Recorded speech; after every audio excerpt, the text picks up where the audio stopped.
청취자 여러분 안녕하십니까. YTN 라디오 수도권 투데이 장원석입니다. 지난해 발생한 평택 국제대교 붕괴 사고의 조사 결과가 발표됐습니다. 건설 단계에서 지켜야 할 규정이 전반적으로 지켜지지 않은 것으로 나타났습니다. 잠시 뒤 투데이 포커스에서는 국토교통부 건설사고조사위원회 위원장인 김상효 연세대 교수 연결해서 자세한 내용 들어봅니다.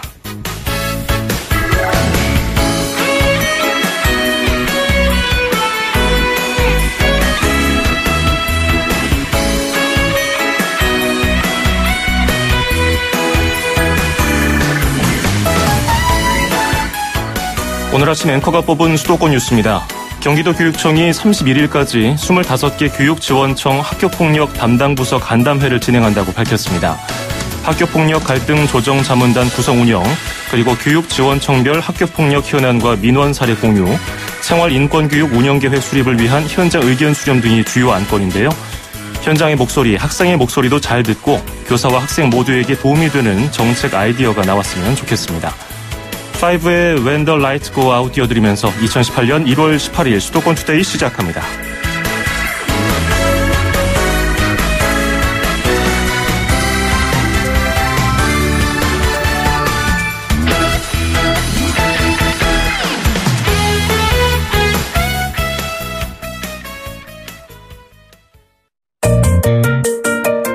음악과 수도권 뉴스가 한방에 수도권 전문 방송 수도권 투데이.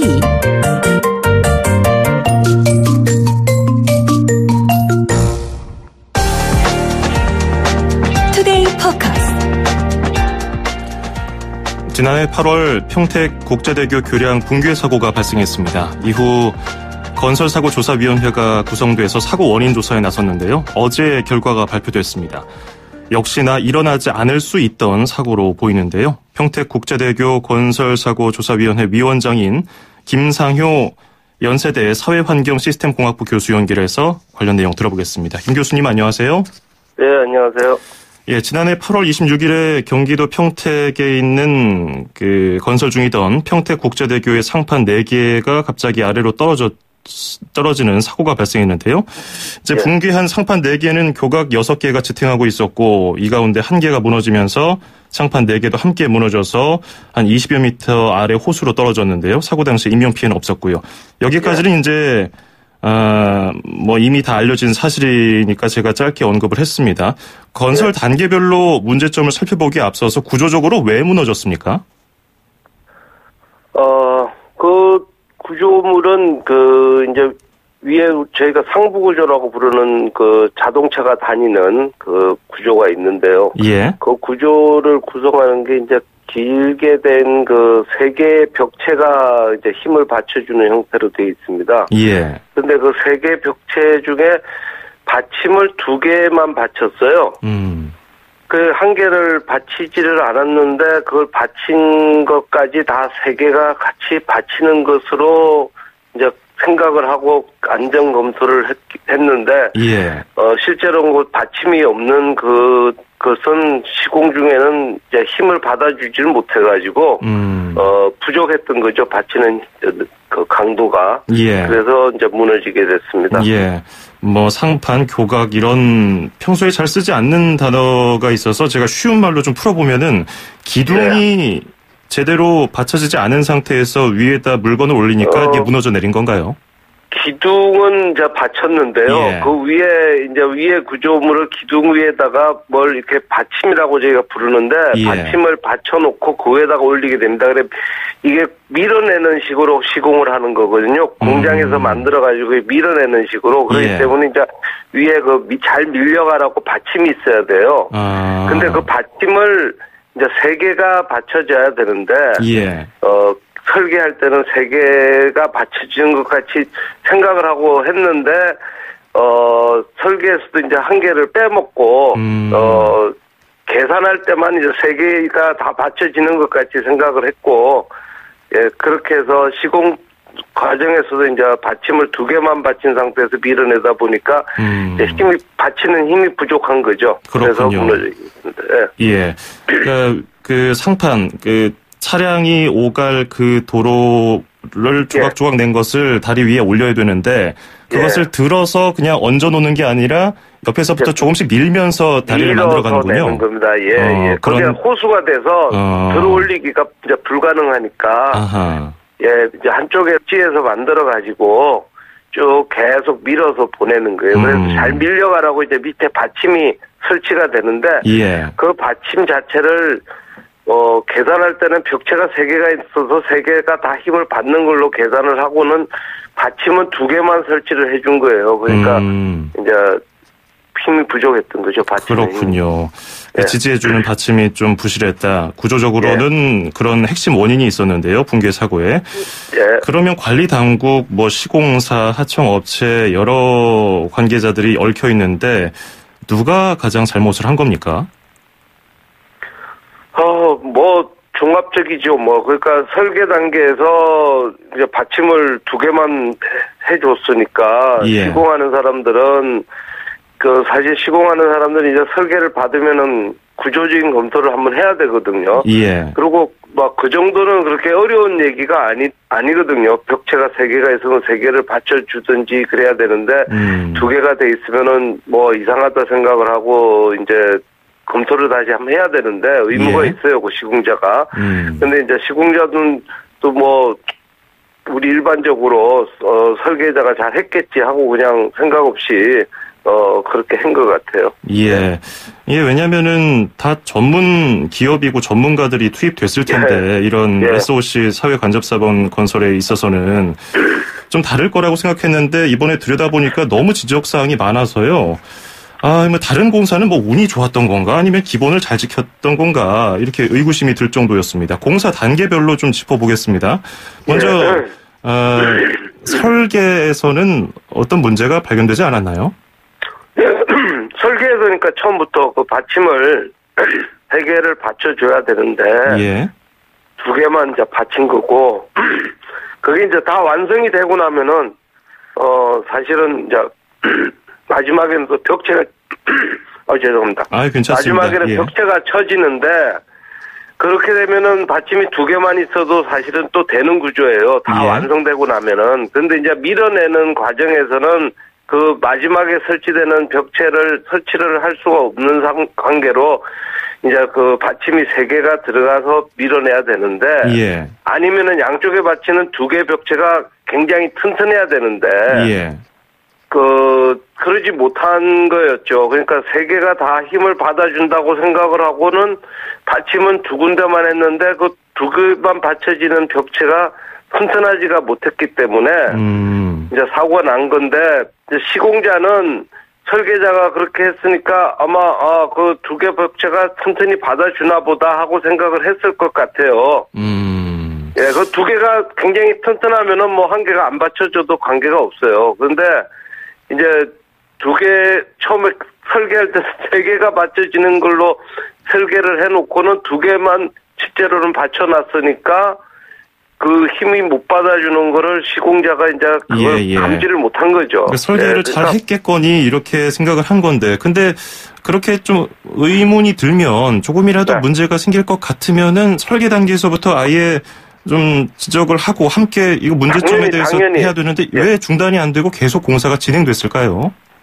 당연히 그렇게 해야 되는데 그러니까 저희 옛말에도 있지만 그런 사고가 나거나 이러려면 사람들이 귀신이 씌운 것 같이 좀 이렇게 놓쳐버린 거죠. 그러니까 그러면 그런 경험이 굉장히 많은 사람들인데 그거를 저도 그거는 그 과정을 같이 지켜본 게 아니기 때문에 잘 모르겠습니다. 그렇군요. 그래서 이번에 여러 가지 지적 중에서 일어나지 않았을 수 있는 사고다, 인재다, 이런 지적을 하는 거 아니겠습니까? 이런 놓치는 부분이 있었기 때문에 어쨌든 설계상 문제가 있었는데도 괜찮겠거니 생각하고서 시공으로 들어갔습니다. 그러면 시공 단계에서도 확인이 가능한 부분이었잖아요. 그러니까 시공하기 전에도 검토를 하고요. 설계 도서를 또 시공자 입장에서 이게 제대로 시공이 될 수 있는지 다 검토를 하게 돼 있습니다. 법적으로. 그래서 그걸 다 한다고 했는데 이제 그 부분을 아주 세밀하게 안 본 거죠. 그러니까 예, 보는 과정은 있습니다. 원래 해야 되고. 공사 현장에서 만약에 누군가가 이 부분이 좀 이상한 것 같다고 느꼈을 때 그것을 아예 공사를 완전히 중단시켜버릴 만한 권한은 누구한테 있나요? 그건 뭐 현장의 소장이나 감리라든가 감리단장이라든가 이런 사람이 충분히 중단시킬 수 있었죠. 사고가 날 거라고 예상했으면 뭐 강행하지는 않았을 겁니다. 그거는. 그러면 공사 이제 설계 단계, 시공 단계까지 왔고요. 공사 과정에서 뭐 검토라든지 안전관리에 미흡한 부분은 없었습니까? 그것도 이제 설계에서 그렇게 됐고, 시공 초기에 그거를 놓치고 받침을 한 개 더 설치해야 되는 걸 놓쳤는데, 거기에 플러스해서 뭐 사고가 나면 항상 그렇지만, 다른 좀 작은 부분이지만, 그런 것들이 여러 가지 또 원칙대로 시공이 되지 않은 부분들이 있죠. 근데 보통 때 같으면은 막 그 정도 가지고는 무너지는 사고는 안 나는데, 이거는 이제 워낙 받침이 3개가 있어야 될 게 2개밖에 없는 상황에서 또 다른 이제 좀 부수적인 시공 부실이 또 있었죠. 그러니까 막 그런 것들이 사고가 나는 데를 가서 보면 항상 그런 게 이제 복합적으로 그러니까 필요한 것을 처음에 놓친 거가 제일 크고 그 다음에 이제 거기에 플러스해서 또 조금씩 부실하게 되는 그런 부분들이 이제 겹쳐져 가지고 사고가 발생한 걸로 생각을 합니다. 지금 쭉 공사 단계별로 살펴보니까 나비 효과처럼 처음에는 뭐 대수롭지 않게 여겼던 것들이 점점 단계를 거칠수록 심각하게 드러나고 이것을 몇 번이나 사고를 막을 수 있는 기회가 있었던 것 같거든요. 그런데 이런 게 공사 현장에서는 사실상 좀 어렵나요?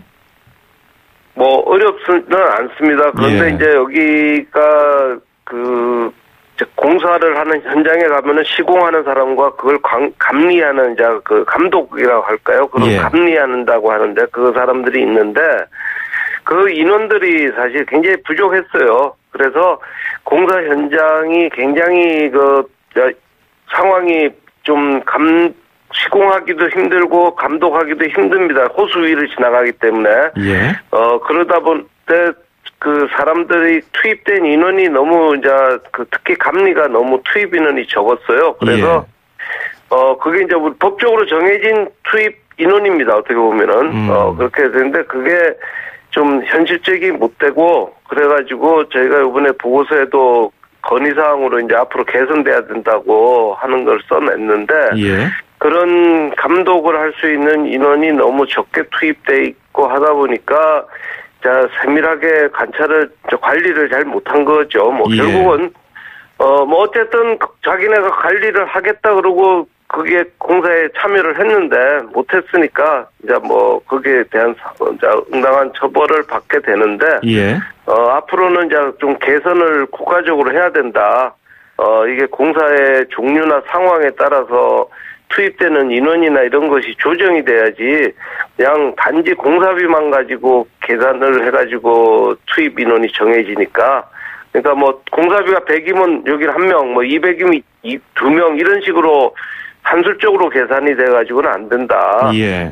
공사의 난이도나 그런 거를 생각해서 투입 인원이 결정돼야 된다. 이런 걸 저희가 이번에 강력하게 건의를 했습니다. 돈 문제가 됐으니까 예산 문제가 따라가니까 이제 쉬운 얘기는 아닌데 개선이 그러나 개선은 돼야 되죠. 그렇죠. 그 시공 직원하고 감리 직원하고는 소속이 같습니까? 다릅니다. 감독하는 입장이니까. 그건 어떤 다르죠. 기관에서 어떤 허가를 내주는 건가요? 감리하는 직원들? 그러니까 공사를 발주하는 기관에서 요번 같은 경우는 평택시에서 시공자는 시공자대로 선정을 하고 또 감리자는 감리자대로 따로 선정을 합니다. 그런데 지금 돈을 주는 곳은 같나요? 그렇죠. 돈을 주는 거는 이제 발주자가 하는 거죠. 평택시가 한 거죠. 그러다 보니까 그 제한된 금액을 가지고서 그렇죠. 나누다 보니까 감리 직원이 좀 상대적으로 적었다. 자기들이 이제 법에서 감리 비용은 요걸 써야 된다 하고 돼 있는 그 비용에서는 맞췄습니다. 그때 그 법 자체가 굉장히 그냥 현실성이 좀 떨어지는군요. 현실성이 없는 그런 겁니다. 그러니까 그 공사에 뭐 투입된 전담 직원이 감리 직원이 2명이고 감리 단장 한 사람은 공구가 또 다른 공구가 또 하나 있어요 옆에. 그 2개를 묶어서 발주를 해놓으니까 그 다른 공구하고 같이 또 봐야 되고 감리 단장은 그러니까 실질적으로 전담하는 직원은 2인데. 그 공사 현장의 길이만 해도 뭐 한 3km 뭐 이렇게 되는 전체 길이가 긴 구간이기 때문에 2명으로는 공종 자체도 그렇고 굉장히 어렵습니다. 지금 공사 사고의 원인을 살펴보면은 우리가 늘 발생하는 그런 공사 현장의 사고의 원인과 비슷하거든요. 어떤 수칙을 준수하지 않고 감독이 부실하고 저가 입찰 경쟁하고 그 공기 단축하려는 경쟁으로 인해서 그 안전 문제는 좀 등한시되고요. 이번에도 좀 유사한 모습을 보이는데 근데 우리가 대교 붕괴 사고 하면은 우리 국민들 가슴 한편에 좀 트라우마로 남아 있습니다. 그렇기 때문에 이런 설계라든지 시공 감리업체 처벌 규제 또 이것만이 가장 좋은 해결책이냐 이런 것에 대해서도 좀 의문이 들기도 하고요. 어떤 개선점이 또 필요하다고 보십니까? 사고 조사를 해보면은 현장에서 상황을 보면 여러 가지 이제 그 관련 법규가 미비해서 좀 지원이 부족했던 거 이런 것들이 나옵니다. 그래도 어찌 되었든 간에 현행 법규상에서 자기들이 공사를 하겠다고 들어갔고 감독을 하겠다고 들어갔으면은 거기에 맞춰서 잘 해야죠. 그건 원론적인 얘기인데. 근데 요번 사고에서도 보면은 저희가 이제 요번 보고서에도 냈지만 개선을 해줘야 된다. 국가가 지금 그 시공자들이나 감리자들은 공사가 나오면은 당장 수주하는 게 급하니까 그런 현실적으로 어려운 점이 있지만 어떤 공사든 다 그런 점 있으니까 참여를 하거든요. 그래서 그런데 이제 보면은 저희가 감리하는 사람이 그 감독을 하는 권한이 좀 약합니다, 사실은. 법으로는 돼 있다 그러지만 감독을 강하게 하다 보면 공기가 지연되고 그런 문제가 생기게 되면은 이제 시공사하고 또 발주처하고도 갈등이 생깁니다. 공사가 늦어지니까. 그러니까 이제 그런 것 때문에 감독자가 그렇게 강하게 하기가 참 어려운 부분이 있어요. 그런 권한이 이제 보장이 되어야 된다는 거하고 감리 비용이 공사의 난이도에 따라서 결정돼야 된다.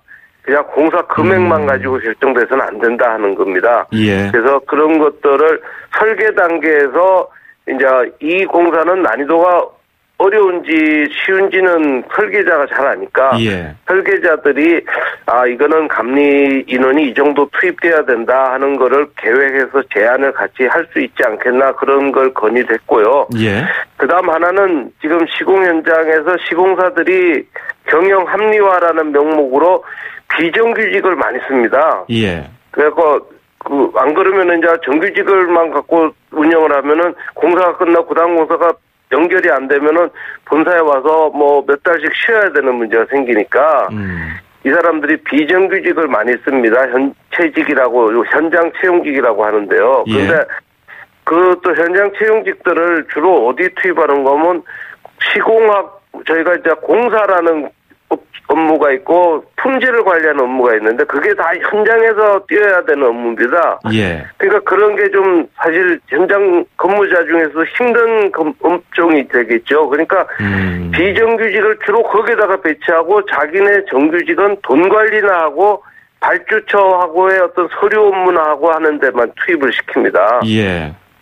그래서 요번에도 보면은 거의 대부분의 그 공사하고 품질을 담당하는 직원들이 다 비정규직입니다. 그러다 보니까 비정규직은 일단 임금도 싸죠. 그러니까 그 안에서도 좀 나름대로 자신이 일하는 것에 대한 책임감도 좀 결여될 거고 또 밑에 같이 일하는 이제 협력업체가 있습니다. 하도급사라고 하는 협력업체들 관리도 좀 어렵지 않았을까. 그 정규직이 얘기하는 거하고 현장에서 채용돼갖고 단기간만 일하는 사람한테 그 하도급 회사들의 직원들이 말을 잘 듣고 어려워하면서 이렇게 그 일을 성실하게 했을까 하는 그런 의문이 생깁니다. 예, 그래서 예. 이게 우리나라 건설사들이 이제 건설 시공 비용이 자꾸 떨어지고 하니까 경영 합리화라는 명목으로 가능하면은 이제 현채직을 쓰면은 공사 끝나면 그냥 월급 안 나가면 되니까 예. 또 필요할 때 고용하면 되니까 그리고 월급 자체도 굉장히 싸니까 그거를 선호하고 법에서도 그걸 허용을 하고 있습니다. 근데 앞으로 그런 부분이 좀 개선이 돼야지 된다는 겁니다. 그래서 정규직들을 뭐 국가에서 하는 정책도 이제 정규직들을 고용을 자꾸 많이 하도록 장려하는데 예. 그런 측면에서 이제 시공사의 그 어려운 점 아까 말씀드렸지 공사 끝나면 뭐 다음 공사 딱 기다리고 있는 게 아니기 때문에 이제 그런 부분을 좀 고려해서 예산을 배정할 때 좀 따져줘야 되지 않을까 하는 그런 아쉬운 점이 나오네요. 예, 알겠습니다. 오늘 그 개선점에 대해서는 제가 좀 깊게 들어보고 싶어서 말씀을 끝까지 좀 들어봤습니다. 감리 문제하고 더불어서 뭐 비정규직으로 인한 여러 논란까지 짚어주셨습니다. 오늘 고맙습니다. 예, 고맙습니다. 네, 고맙습니다. 지금까지 평택국제대교 건설사고조사위원회 위원장인 연세대 사회환경시스템공학부 김상효 교수였습니다.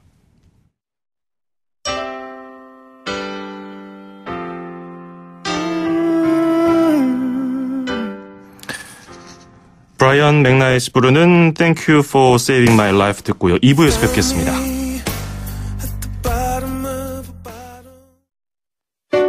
(2500만) 수도권 청취자를 위한 모든 소식이 한자리에 YTN 뉴스 FM 수도권 투데이 FM 94.5MHz YTN 뉴스 FM 수도권 투데이 2부 듣고 계시고요. 저는 아나운서 장원석입니다. 광고 잠시 전해드리고요. 잠시 뒤에 맛있는 여행 코너 그리고 여기는 출입처입니다 코너로 이어가겠습니다. 맛있게 여행하고 즐겁게 먹어요. 이현주 웰빙 전문기자와 함께 떠나는 맛있는 여행. 맛있는 여행 시간입니다. 식도락가, 미식가, 웰빙 전문기자, 잘 먹는 기자 이현주 기자와 함께하겠습니다. 어서 오세요. 안녕하세요. 예, 오늘은 어디로 가볼까요? 오늘은요. 이제는 주위에서 보기가 힘들어지는 우리네 옛 삶의 아름다운 풍경들을 가까이에서 보고 느낄 수 있는 곳, 더불어서 약간 아날로그적인 감성이 그리울 때 그 그리움을 달랠 수 있는 곳으로 떠나볼 건데요. 예. 구석구석 발길이 닿는 곳마다 마음이 따뜻해지는 풍경이 모여있는 경기도 양주시 청암민속박물관으로 떠나보겠습니다. 아, 민속박물관. 왠지 민속박물관 하면 딱 떠올리는 이미지 있지 않나요? 그러니까요. 뭐 이렇게 마네킹들도 예전 풍경이 있을 것 복장을 같고요. 좀 입고 있고 대장간 이렇게 마네킹이 이렇게 망치질 있을 것 같고 근사했습니다. 어떤 것들이 있을까요? 사실 이곳은 제가 목적으로 하고 갔던 게 아니고 여기서 멀지 않은 곳에 휴양림이 있어서 가는 길에 잠깐 쉬었던 곳인데 정말 저 이곳에서 기대 이상으로 아름다운 풍경을 봐서 되게 기분이 좋아졌던 곳이에요. 이 민속박물관에 이게 박물관 하면 뭔가 좀 딱딱한 느낌의 이미지가 있는데 이곳은 그렇지 않아요. 정말 가는 곳곳마다 입가에 배시시 미소가 피어오르는 박물관이에요. 제가 찾아봤더니 개관한 지 꽤 됐더라고요. 1999년에 개관한 사설 민속 박물관이에요. 그러니까 장흥 유원지 초입에 위치하고 있어서 많은 분들이 발길을 두기도 굉장히 좋아요. 입구는 되게 작아서 몰랐는데 이 안쪽에 한 2,000여 평의 대지 위에 되게 다양한 모습들이 조성이 되어 있는데 약간 나뉘어 있어요. 그러니까 이 조상들이 쓴 물건들 막 수만 점이 모여 있는 그래서 정말 추억의 세계로 안내하는 우리가 정말 몇십 년 전까지 사용했던 물건들이 모여있는 종합관이라는 곳이 있는데 전 이곳에서 제 인생 최초의 TV를 다시 만났어요. 아, 최초의 TV. 네, 제가 다리 이렇게 달려있어가지고 당구던 그런 소소한 옛 물건들이 있어가지고 옛 추억들을 소환하기 되게 좋고요. 그리고 아까 말씀하셨던 사람 모양이 있는 그러니까 이곳은 약간 그런 옛날 모습들이 웃음을 자아내는 꼬마 신랑관이 있는데 메인이 꼬마 신랑과 옛 신부의 첫날밤 모습을 이렇게 훔쳐보는 그런 모형부터 해가지고 드라마 육남매를 떠올리게 하는 모형들이 막 있는데 그 또한 굉장히 재밌어요. 그러니까 지금 우리가 뭐 조선시대 아주 예전 것도 뭐 볼 수 있다고 생각을 했지만 우리 60년대, 70년대 풍경들이 모였고요. 그리고 이제 야외에도 그 정원을 따라서 쭉 펼쳐져 있는데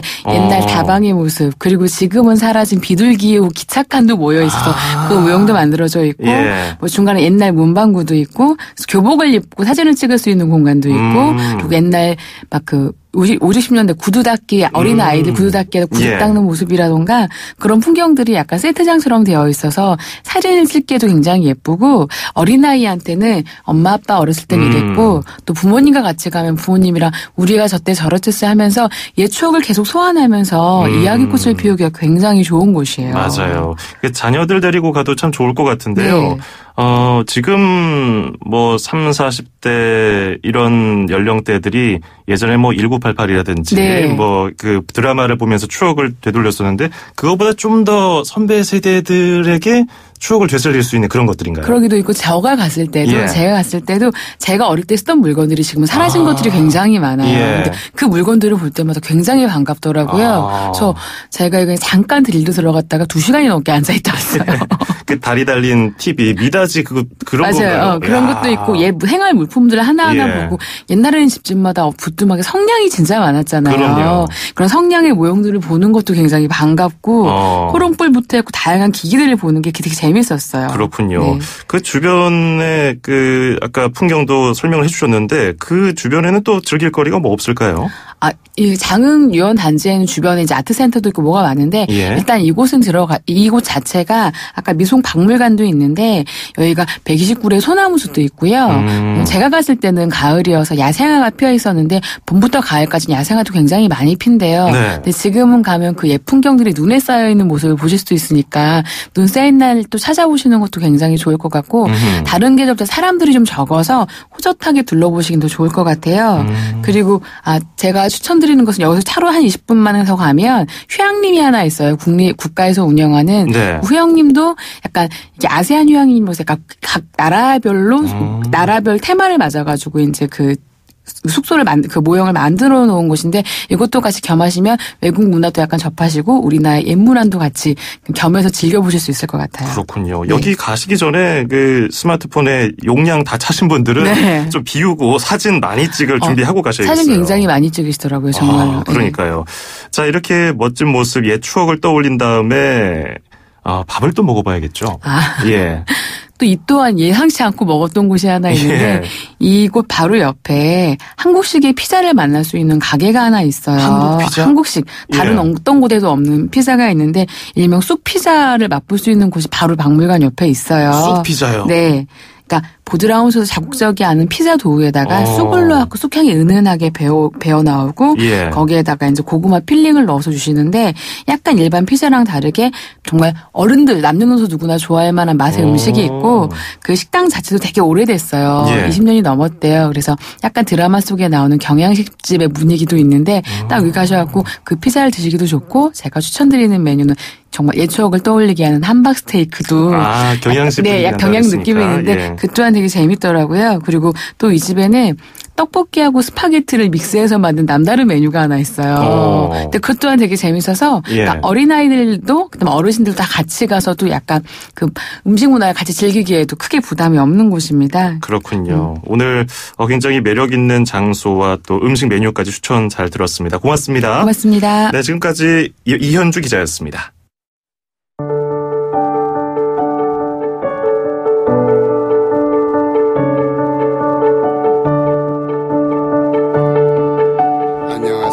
치매를 앓고 계신 어머니를 위해 매 끼니 요리를 해온 아들 정성기입니다. 인생을 살다 보면 가족이 가장 큰 힘이 되지만 때로는 가족이 가장 큰 힘이 되기도 한다는 것. 우리 치매 가족분들은 누구보다 뼈저리게 느끼고 계실 겁니다. 그 무거운 짐 함께 이야기해보면 어떨까요? YTN 라디오 수도권 투데이가 여러분의 이야기를 기다립니다. 2018 신년 특집 치매 결국 우리의 이야기. 주변을 유심히 둘러보면 가족의 치매 때문에 고민하고 걱정하는 분들 참 많습니다. 대처 방법을 잘 모르기 때문에 더 힘들어지는 면도 있을 텐데요. 치매를 앓고 있는 가족을 어떻게 해야 잘 돌볼 수 있을까? 어떻게 해야 서로 덜 힘이 들까? 궁금한 점들, 상담받고 싶은 이야기 언제든지 저희 수도권 투데이에 보내주시기 바랍니다. 이번 특집을 통해서 슬기롭게 치매를 극복하는 방법 나눠보겠습니다. 내일 그 4번째 시간이 이어집니다. 짧은 문자 50원, 긴 건 100원이 드는 샵 0945, 우물정 0945번으로 문자 보내주십시오. 전문가 상담도 준비하고 있으니까요. 치매와 관련한 이야기 무엇이든지 기다리고 있겠습니다. 또 추첨을 통해서 선물도 드립니다. 세계 3대 박물관인 예르미타시 박물관 소장품을 만날 수 있는 기회, 국립중앙박물관 특별전 겨울궁전에서 온 프랑스 미술 예르미타시 박물관전의 전시 기간권을 드리겠습니다. 짧은 문자 50원, 긴 건 100원이 드는 샵 0945, 우물정 0945번으로 문자 보내주시기 바랍니다. 출입처 기자들의 수첩을 살짝. 가장 빠른 수도권 소식을 전해드립니다. 여기는 출입처입니다.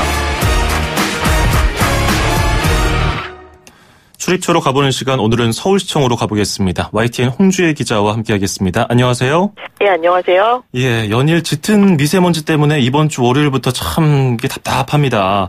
근데 미세먼지가 심하면 출퇴근 시간대 대중교통 요금을 면제해주는 서울형 미세먼지 저감 비상조치가 오늘로 벌써 세 번째네요. 네, 맞습니다. 이번 주 월요일, 그러니까 지난 15일과 어제에 이어 오늘이 세 번째입니다. 어제 새벽 0시부터 오후 4시까지 일평균 초미세먼지 농도가 91 마이크로그램으로 기준치인 50 마이크로그램을 넘었고, 오늘 예보 역시 나쁨 수준이라서 발령됐습니다. 예. 이에 따라 출근 시간인 첫 차부터 오전 9시까지, 또 퇴근 시간인 오후 6시부터 9시까지 서울 시내 지하철과 버스가 무료로 운행됩니다. 이렇게 대중교통을 공짜로 이용하는 대신 차는 최대한 끌고 나오지 말아달라는 게 서울시가 이번 조치를 시행하는 이유죠.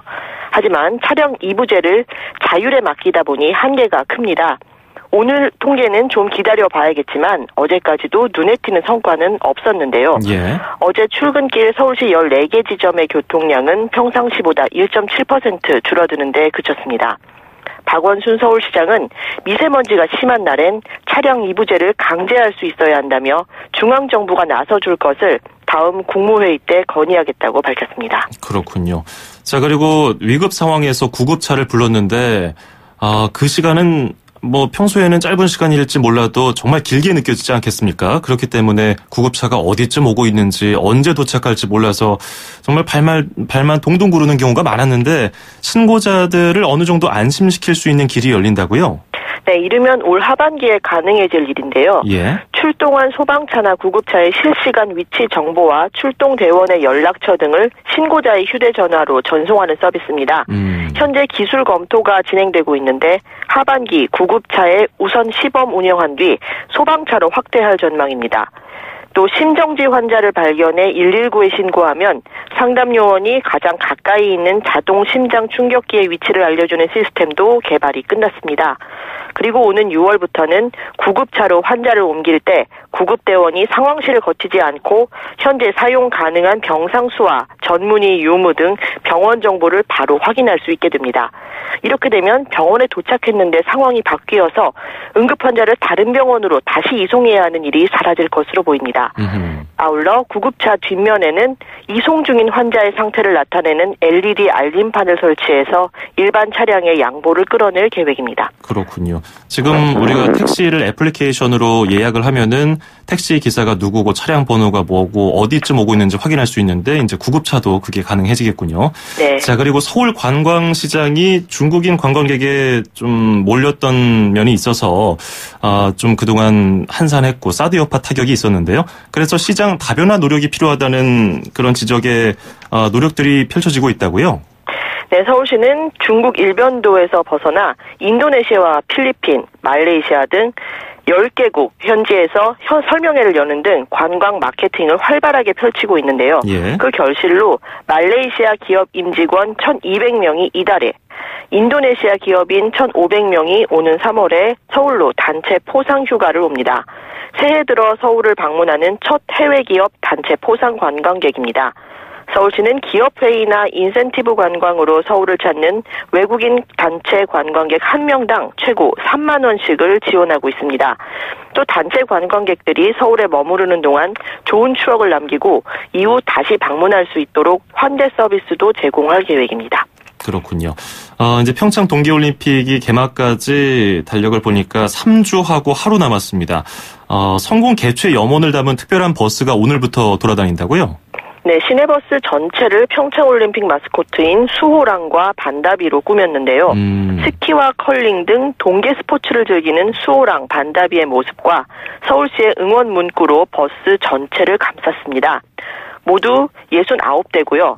또 차량 옆면과 뒷면에 홍보물을 붙인 버스 31대도 거리를 누빕니다. 다 합치면 광화문과 서울역, 강남역, 동대문, 여의도 등 시내 주요 간선도로를 지나는 50개 노선 100대입니다. 서울시는 또 평창올림픽 개최 기간 가운데 열흘은 서울 주요 지점의 버스 막차 시간을 이튿날 새벽 2시 때까지로 연장합니다. 다음 달 9일 개막 당일 등 심야 수도권 이동 수요가 많을 것으로 보이는 날짜에 서울역 등 주요역과 터미널을 경유하는 11개 노선이 연장 운행됩니다. 예, 오늘 소식 여기까지 듣겠습니다. 고맙습니다. 네, 고맙습니다. 네, 지금까지 서울시 소식 YTN 홍주혜 기자 얘기 들었습니다.